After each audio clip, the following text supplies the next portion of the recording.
ओम शांति। आज बाबा ने मुरली के अंदर एक कहानी का जिक्र किया, जिसमें एक बाप ने अपने बच्चे से पूछा कि तुम किसका खाते हो, और उस बच्ची ने कहा मैं अपने हक का खाती हूँ। तो आज हम सुने उस कहानी को। बड़ी प्यारी कहानी है, बड़ी सुंदर कहानी है। तो एक बार एक राजा था और उस राजा की 4 कुमारियां थी, और उसने अपनी चारों कुमारियों को अपने पास बुलाकर के पूछा, बच्ची बताओ तुम किसका दिया खाते हो?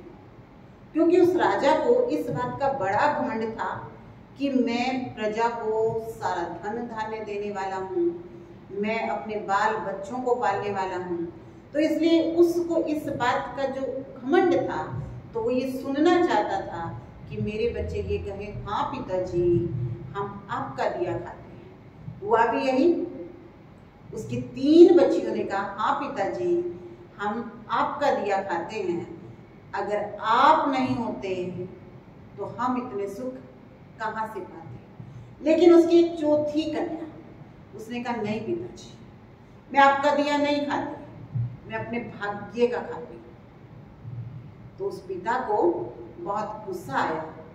उसने, क्योंकि कन्याएं विवाह योग्य हो चुकी थी, तो उसने चारों कन्याओं के लिए विवाह का प्रबंध किया। तीनों कन्याओं के लिए अच्छे अच्छे राजघराने से राजकुमार, और उस चौथी कन्या के लिए एक बूढ़ा लक्कड़हारा उसके वर के रूप में चुन लिया। और जब विवाह संपन्न करने का समय आया, तो उसने अपनी कन्या को एक बार फिर से चेतावनी दी और कहा, बच्ची अब भी वक्त है, अब भी कह दो कि मैं पिताजी आपका दिया खाती। लेकिन उस राजकुमारी ने कहा, नहीं पिताजी मैं अपने भाग्य का खाती हूँ। तो उस कन्या का विवाह, उस राजकुमारी का विवाह उस बूढ़े के साथ कर दिया गया, और वो उस बूढ़े लक्कड़हारे के साथ उसकी झोपड़ी में रहने के लिए चली गई। और उसने अपने पति से कहा, हे पतिदेव जब आप रोजाना अपने काम धंधे से वापिस आए, तो रास्ते में आपको कुछ भी ऐसी चीज जो काम की नजर आए वो उठा करके जरूर आएंगे, कभी खाली हाथ नहीं आएंगे। तो उस बूढ़े लक्कड़हारे ने अपनी पत्नी का कहना माना, और रोजाना जब वो वापिस आता शाम को लकड़ियां काट करके, तो रास्ते में कभी उसको कोई टूटी फूटी चप्पल, कभी कोई टायर, कभी कोई बोतल, कभी कोई पुराना बर्तन, जो मिलता वो झोपड़ी के बाहर आकर के कहता कि देखो आज मैं क्या लेकर के आया हूं। और राजकुमारी का रोजाना एक ही उत्तर होता कि जो भी लाए हो झोपड़ी की छत पर डाल दो। एक दिन उस लक्कड़हारे को कुछ भी ऐसा नजर नहीं आया कि क्या लेकर के जाए। तो उसको रास्ते में एक सांप मिला, और वो भी मरा हुआ। उस सांप को उठा करके वो लाया, और उसने फिर राजकुमारी को कहा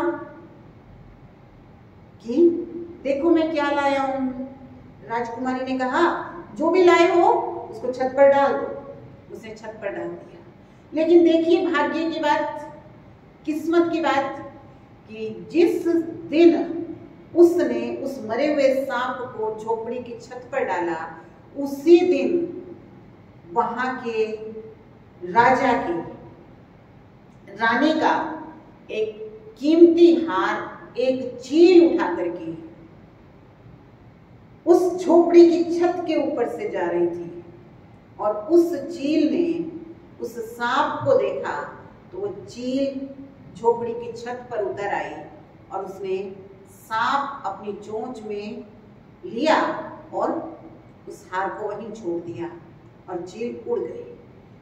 और राजा ने अपनी रानी से ये खबर सुनी कि कोई चील कीमती हार लेकर के गई है, तो इसका मतलब चील तो उस हार को खाने वाली है नहीं। तो राजा ने चारों तरफ ये अनाउंसमेंट करा दी कि किसी को रानी का हार मिल जाएगा तो उसको मुंह मांगा इनाम मिलेगा। तो लक्कड़हारे ने इस खबर को सुना और अगले दिन वो उस खबर को सुनकर सड़क से कोई चीज उठा करके जब झोपड़ी के पास पहुंचा और उसने उस झोपड़ी की छत पर कुछ डालने के लिए जैसे ऊपर मुंह किया तो देखा कोई चीज चमक रही है। उस चमकती हुई चीज को देख करके उसने राजकुमारी को बुलाया, उस चमकती हुई चीज को उतारा जो एक सुंदर सा कीमती हार था। तो राजकुमारी ने कहा कि आप जाएंगे राजा के पास और राजा के पास जाकर के इस हार को देंगे और राजा जब आपको इनाम मांगने के लिए कहेगा तो आप कोई भी इनाम नहीं मांगेंगे। अगर फिर भी कहे तो आपको कहना है कि इनाम मेरी पत्नी मांगेगी। तो उस लक्कड़हारे ने उस बात को मान लिया। वो गया राजा के पास और राजा को उसने कहा कि इनाम मेरी पत्नी मांगेगी।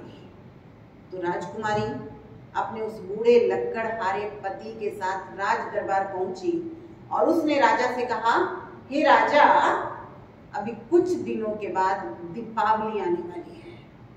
अगर आप कुछ देना ही चाहते हो तो इस दीपावली पर पूरे राज्य में कोई भी अपने घर पर दिए नहीं जलाएगा। किसी को भी दिया जलाना है तो मेरी झोपड़ी के पास ही आकर के जलाएगा। अगर इनाम देना है तो यही दीजिए, राजमहल में भी दिए नहीं जलेंगे। तो राजा अपने वायदे से बंधा हुआ था। राजा ने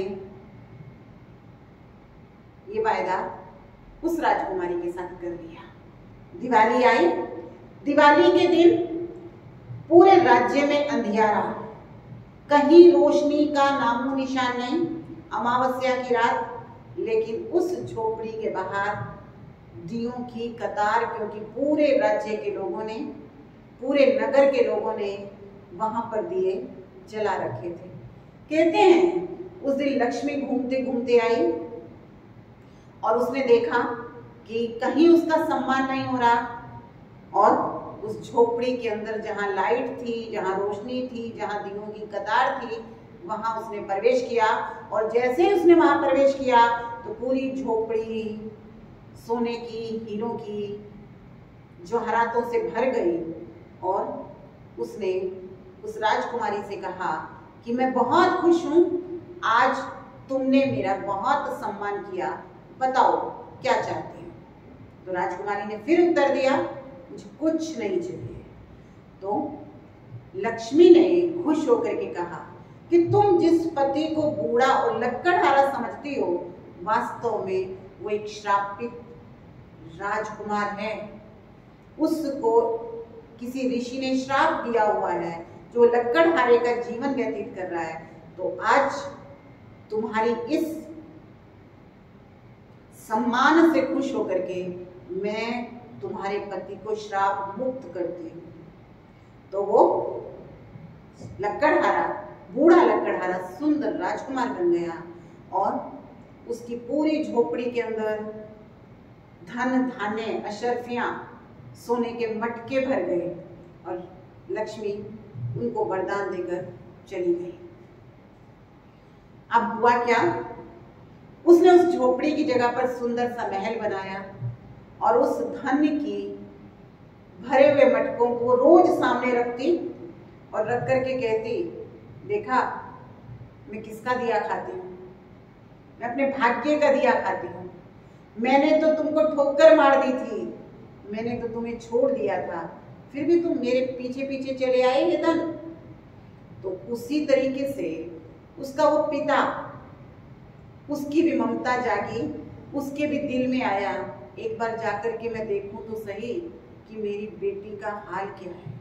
और वो जब अपनी बेटी का हाल जानने के लिए उस जगह पर आता है जहाँ झोपड़ी थी, वहां महल और सुंदर सा राजकुमार और सोने की अशर्फियां भरे हुए मटकियों को देखकर हैरान रह जाता है और अपनी पुत्री से पूछता है, ऐसा कैसे?